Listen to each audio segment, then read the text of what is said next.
Saya mau tanya tentang ruqyah. Saya sudah ngikuti ruqyah 4 kali, tapi sampai sekarang belum bisa keluar juga jinnya.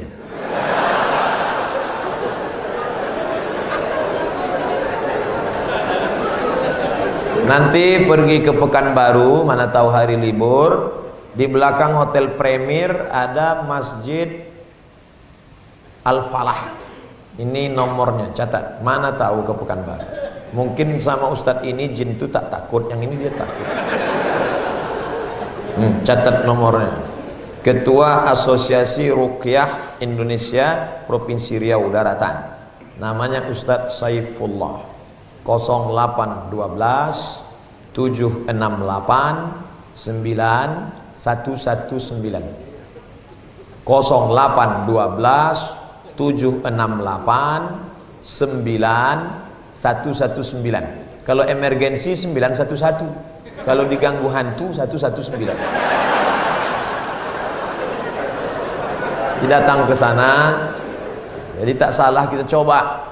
Kalau siang namanya Ustadz Saifullah, kalau malam namanya Ustadz Zafrullah, di masjid yang sama. Mana tahu kebetulan ke Pekanbaru malam, datang ke masjid yang sama, namanya Ustadz Zafrullah. Ada orang 7 tahun nikah tak punya anak, diruqyah sama Ustadz Zafrullah, punya anak. Pas ditanya kenapa, rupanya ada jin yang menghalangi pertemuan antara sperma dengan sel telur, dihalanginya sehingga tak jumpa. Jangan. Dibacakan usir. Kata Ustadz Saifullah, ada pula bencong LGBT di ruqyah sehat, ternyata yang masuk tuh jin bencong. Jadi saya tanya, Ustadz, jadi ada jin tuh bencong? Ada, kata dia. Itulah yang dimasuk ke dalam. Itu. Ustadz, udah di ruqyah 2-3 kali tetap juga sakit, berarti tidak. Pemarah, laki saya ini pemarah Ustadz. Sudah di ruqyah 5 kali tak juga hilang marahnya, berarti tak salah jin. Memang dia pengamuk. Makanya kadang kita kasihan juga sama jin nih. Sikit-sikit salah dia. Sikit-sikit salah dia. Aku tak selamanya salah, kata jin. Ustaz, ayat yang dibacanya kan ayat kursi. Coba saya dengar yang dibacanya itu ayat kursi. Kenapa kita yang baca, kenapa jin itu tak keluar? Ini bukan masalah pistolnya, tapi man behind the gun. Orang yang punya pistol. Kita bacakan Allahu la ilaha illal qayyum la ta'khudhuhu sinatun wa la nawm lahu ma, tak mau dia keluar, malah ketawa jin. Ditanya, jin, kenapa kau tak mau keluar? Sesama hantu di dalam saling mengusir. Hantu ngusir hantu, mana mau? Yang membaca itu ulahnya 11-12 macam hantu.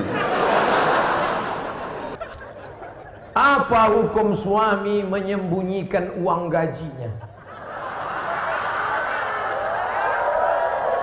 Kadang memberi istri sikit, padahal gajinya besar.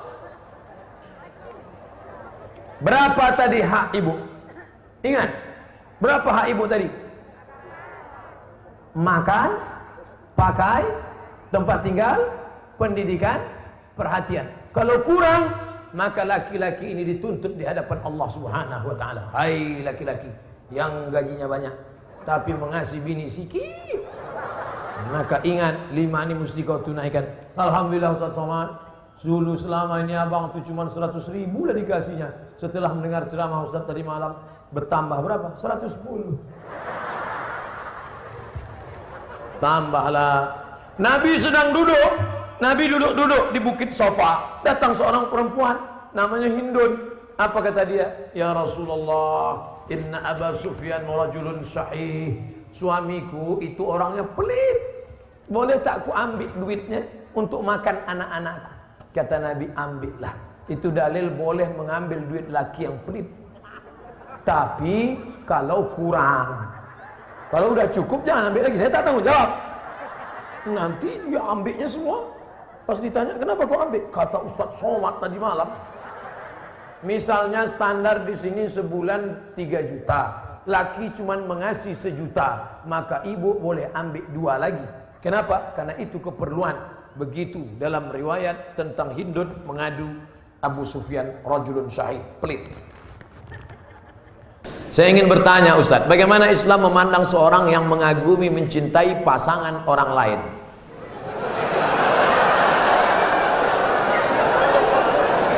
Bagaimana pula jika orang itu memiliki perasaan yang sama dengan kita?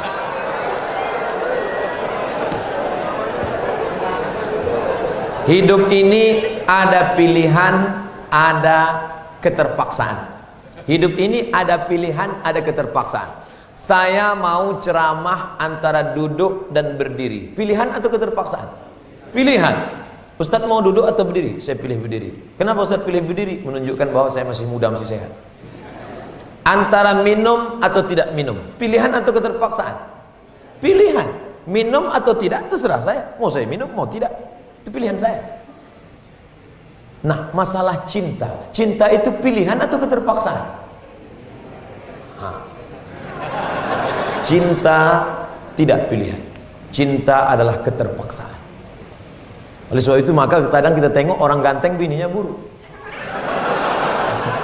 Kenapa? Terpaksa. Cinta tak bisa memilih. Ketika dia rasional, dia tidak cinta. Maka ketika kita senang dengan orang, kadang kita pun tak tahu alasannya. Kenapa kita tiba-tiba senang dengan orang? Nah, cinta tidak bisa memilih. Ketika kita suka dengan orang, apakah kita berdosa? Tidak. Karena rasa itu ada tumbuh di dalam. Suka tidak berdosa. Ketika dia berubah menjadi action, baru berdosa.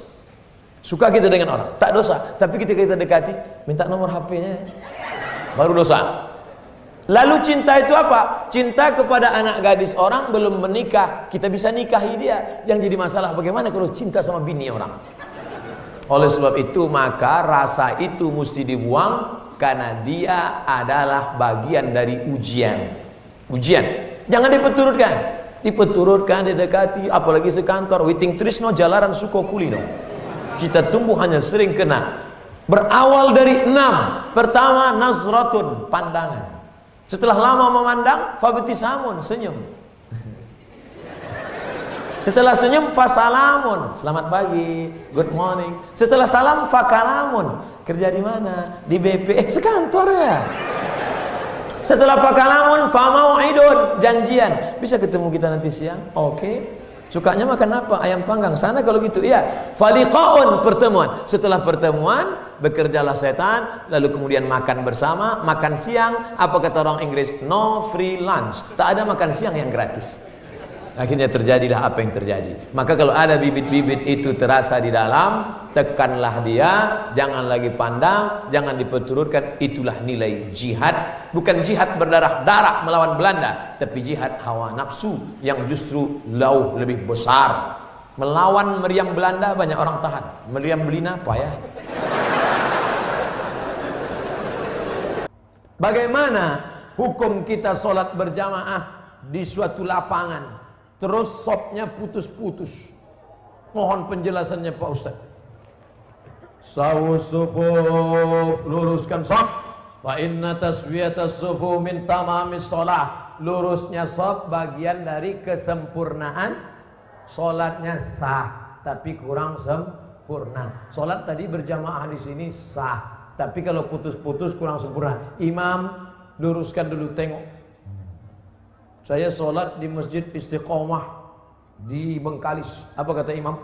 Luruskan shaf, matikan HP.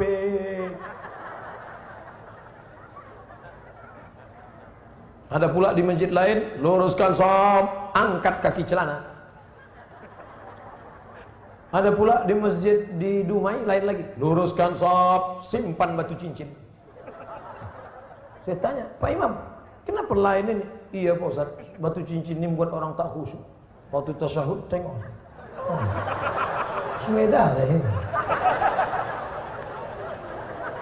Tapi tiga-tiganya sepakat bahwa luruskan shaf. Cara meluruskan shaf itu Pak Ustaz, ujung kaki di ujung tumit, ujung kaki di ujung shaf.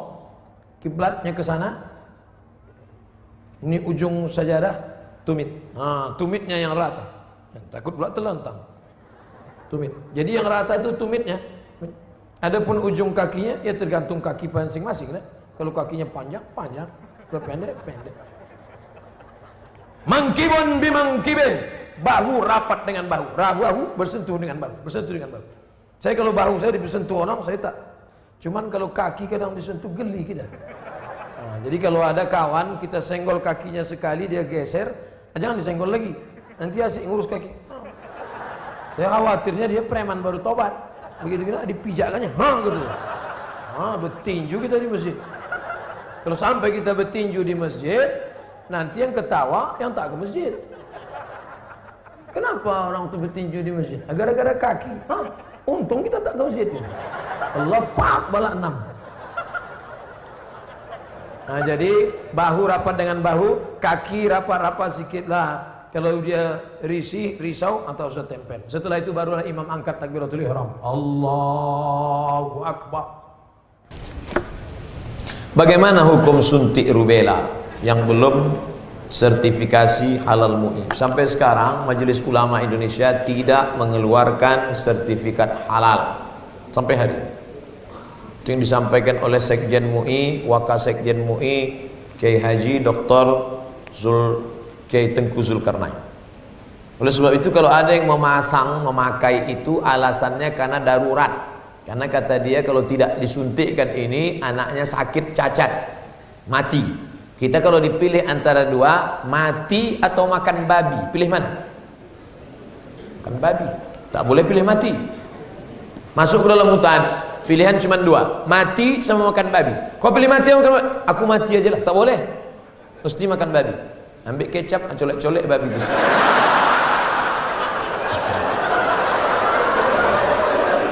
Tak boleh pilih mati.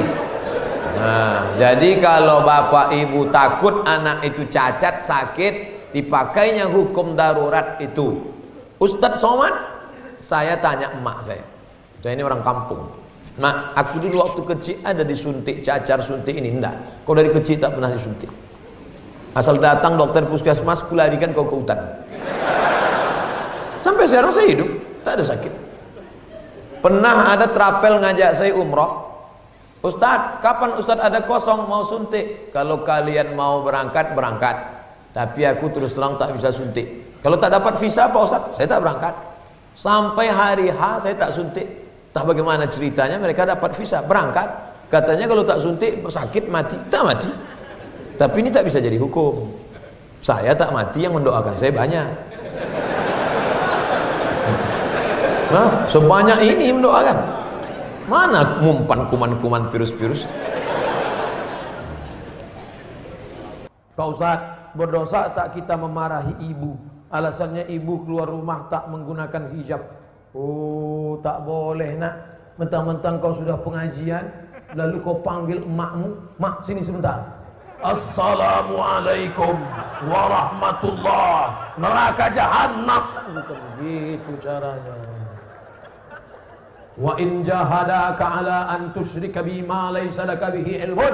Kalau emak bapakmu memaksamu untuk mempersekutukan aku, fala tuti'huma, jangan kau patuhi dia. Tapi untuk melawan tetap tak boleh. Wa sahibhuma fid dunya ma'rufa, tetaplah bergaul dengan jangan kalian yang menasihati dia. Datangi Pak Wan, datangi Pak Bupati, datangi Pak Wabub. Pak, bisa tak Bapak nasihati mak saya? Mak saya ini takut sama Bapak. Panggil Pak Bupati, Bu sini. Ibu kenapa tak juga begitu? Iya Pak, insya Allah saya begitu.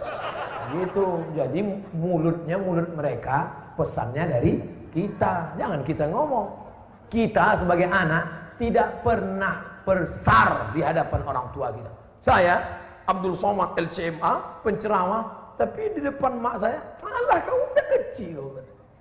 Ibu tak pernah melihat anaknya itu besar. Anak itu tetaplah anak kecil yang dulu dia gendong-gendong. Maka pakai lidah orang lain. Cari tokoh-tokoh adat, tokoh lembaga adat Melayu, nenek mama, tokoh masyarakat. Datuk, bisa tak Datuk nasihati? Nenek, bisa tak nasihati emak saya belum berjilbab? Aku pun tak berjilbab juga. Apa hukum orang yang mampu beli mobil tapi minyaknya pakai subsidi premium? Ini nyindir saya nampaknya. Janganlah main sindir-sindir. Kalau mau turun saya baru tanya langsung. Berat menjawabnya ini. Kita bandingkan dengan negara lain, bagaimana harga minyak, bagaimana hebatnya negeri kita, gemah ripah, loh jenawi, tongkat dan batu jadi tanaman, untayan zamrud, katulistiwa di bawah minyak, di atas minyak. Bagaimana nasib saudara kita di Anambas yang begitu kaya dan hebat, tapi 24 jam saya di sana, HP saya tak berbunyi sama sekali. Nah, ini kan luar biasa. Oleh sebab itu pengaturan minyak, subsidi segala macam, mudah-mudahan ke depan pemerintah lebih baik insyaallah.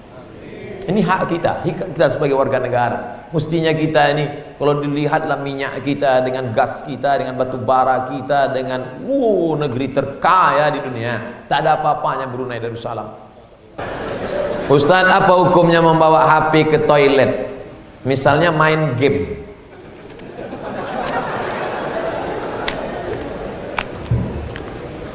Ada orang buang air besar sambil main game. La ilaha illallah Muhammadur Rasulullah. Fokus sajalah di satu pekerjaan. Tak usah lain-lain. Pak Ustadz, saya mau nanya, apakah orang yang bertato itu tidak diterima sholatnya? Ada orang pakai tato. Apa tulisan tatonya? Orang yang bertato tidak diterima sholatnya.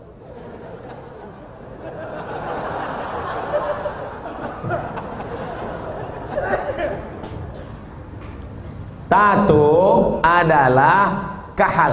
Kahal adalah celah yang dimasukkan ke dalam kulit dengan cara dilobangi, dimasukkan kahal. Itu tato zaman jadul. Tato zaman sekarang, tato listrik, tato macam-macam jadi mantap. Waktu masih muda tegap, gambar tatonya ular kobra. Setelah tua kena diabetes, mengkurut, cacing pita.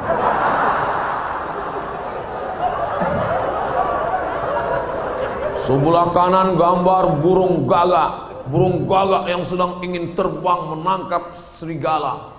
Tiba-tiba karena sudah tua, kurus, keriput, gambar burung puyuh. Dulu preman tengik, sekarang tobat. Nah, apakah setelah tobat dia perlu menyetrika tatonya? Tobat, sekarang ada cacing pita, mau disetrika lurus. Maka saudara-saudaraku yang sudah bertato tidak perlu menyetrika tatonya, wuduknya sah, air wuduknya masuk, sudah dikaji oleh para ulama, tidak perlu membuang tatonya.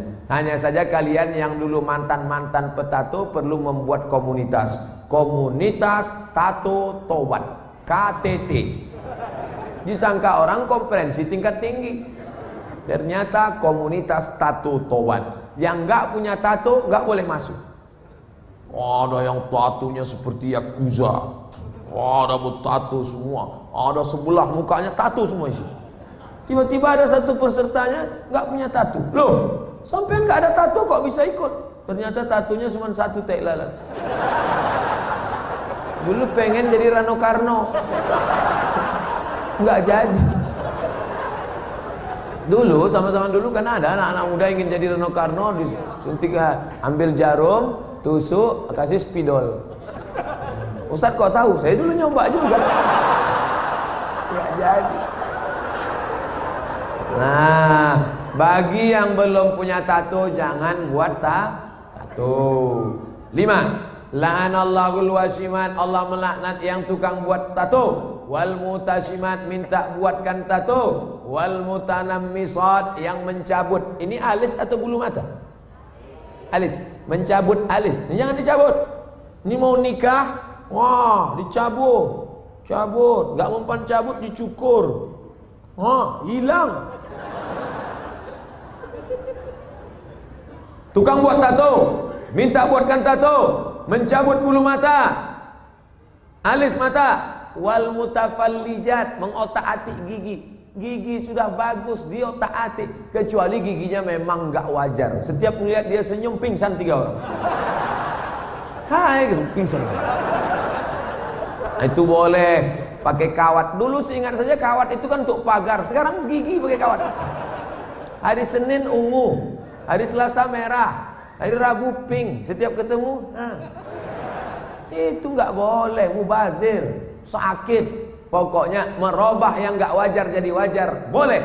Merubah yang nggak normal jadi normal, boleh. Tapi yang sudah normal jadi abnormal, nggak boleh.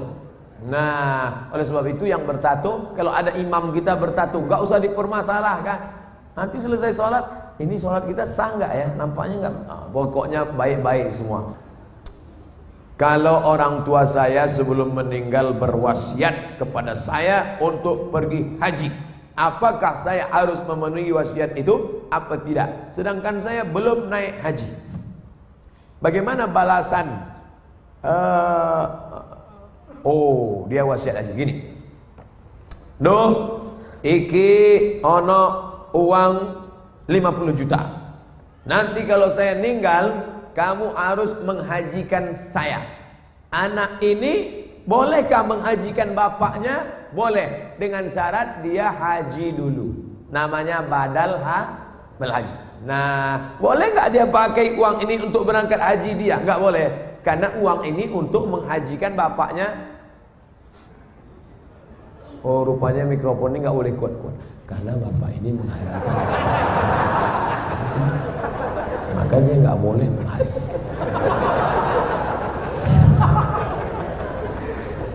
Jadi dia harus haji dulu, baru dia bisa menghajikan bapaknya.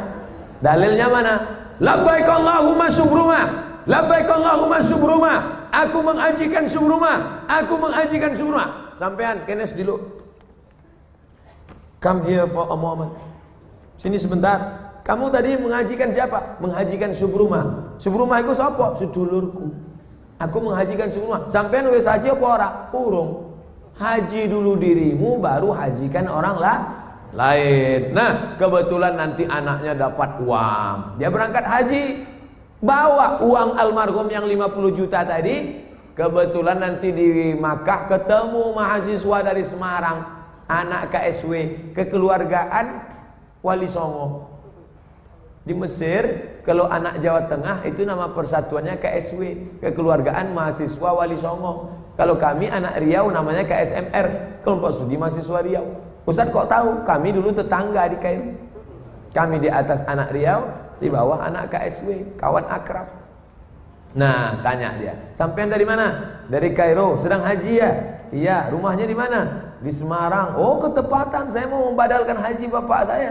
Lihat dulu mana KTP-nya, betulkah belajar dari Al-Azhar, jangan sampai ngaku-ngaku bohong. Lalu kemudian serahkan, ini badal haji untuk bapak saya, maka hajinya sah.